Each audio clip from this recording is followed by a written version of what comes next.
particular day. Okay, kind of trees, wigs, cans, ano to? Yan, tapos mga CD, DVDs, stuffed toys, and on this day, we have like bottle of mayonnaise, toothpaste, like styrofoam, yan, gloves, if you want to dispose your shoes or boots on this particular day, and so on, bags and everything. And the blue one is we have hanger, umbrella, kettle, iron on this particular day. So tapos ito blue corner, ito yung garbage. These are the kind of garbage that you want to dispose on that particular day.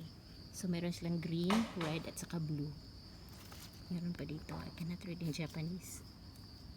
So dito sa Japan, kailangan may limit yung garbage nila. Sabi ng husband ko, 3 garbages lang ang allowed in every house. So ayun, more than 3 kami. Strict naman sila, 3 garbages lang per house.